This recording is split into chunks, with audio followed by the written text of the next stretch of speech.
all, thank you, Rabbi, for welcoming us to your home. What a beautiful home.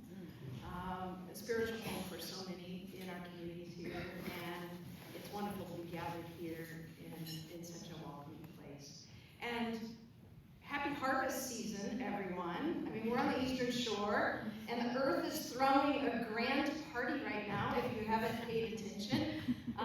There is wonderful fruits and vegetables coming to fruition everywhere, including on my very farm, and I brought you gifts from my heart.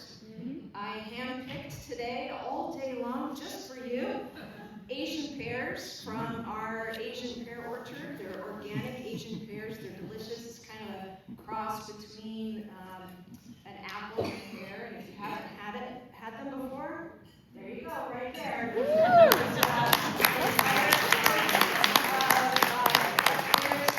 I would very much encourage you to please take some home. And if you like cooking or canning and you want to take them all, please. I have more than I can ever possibly use myself. What a joy it is to be asked to come here this evening to introduce my very, very, very dear friend, Congressman Jamie Raskin. Jamie and I served together in the Maryland General Assembly. We actually ran together in 2006. Our houses were a couple of blocks apart in Tacoma Park. We were on the same ticket, neither of us having served in the state legislature before, and we ran together, won together, and served together in Annapolis for 8 years. And even then, it was clear that he was one of those rare souls who could blend brilliance with deep humility. From the start, he brought a joyful intellect to public service, the kind that could quote Jefferson and Springsteen in the same breath, teach constitutional law by day, and restore your faith in democracy by night. What I've always admired most about Jamie is that he leads with both his mind and his heart. His moral compass is unwavering, but never self-righteous. He has a rare ability to argue fiercely for his convictions and still leave everyone in the room feeling seen, respected, and even loved. And that, to me, is Soul Force politics in action.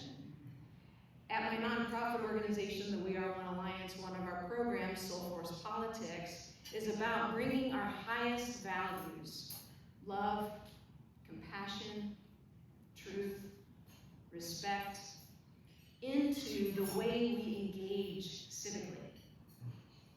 It's about reclaiming the sacred dimension of politics, not as a battlefield of enemies, but as a shared practice of building the beloved community, of belonging.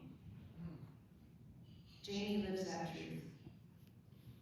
He reminds us that politics, at its best, is not about vanquishing opponents, though they can do that pretty well, but about awakening one another to a deeper sense of our shared humanity. He debates with passion, but never contempt. He calls us to higher ground without shaming those who are still climbing the hill. Through some of the darkest chapters of our nation's story, and indeed his own life, Jamie has shown us what grace under pressure looks like. He's turned grief into galvanizing hope. He's modeled that conviction and kindness are not opposites, they're companions. And in an age where our political culture is often rewarding outrage and division, Jamie stands as living proof that love is still the most radical and transformative force on this planet. He reminds us that democracy is not just a system of government. It's a daily act of faith in each other. From the Rehoboth Beach Boardwalk to Capitol Hill. Okay, wait, you're going to say, wait a minute, what? The Rehoboth Beach Boardwalk? Last summer, Jamie and I stole away from a political event to have a personal moment on the Rehoboth Beach Boardwalk, where we went and played whack-a-mole, where we played that game where you have to squeeze water guns and make the horse move along to win the prizes. We gathered up all these cute prizes and gave them to kids as they walked by on the boardwalk.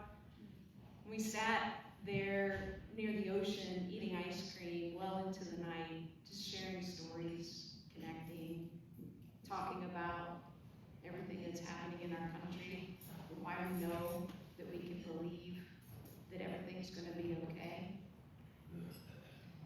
From the Rehoboth Beach Boardwalk to Capitol Hill, his life is a testament to what can happen when intellect is guided by heart and power is wielded with humility, grace, and humor. So tonight, it is my great honor and even greater delight to welcome a fellow public servant, a constitutional scholar, a radiant heart in the halls of power, and a man who continuously reminds us why democracy is worth defending. Please join me in giving a warm Eastern Shore welcome to my friend and our Congressman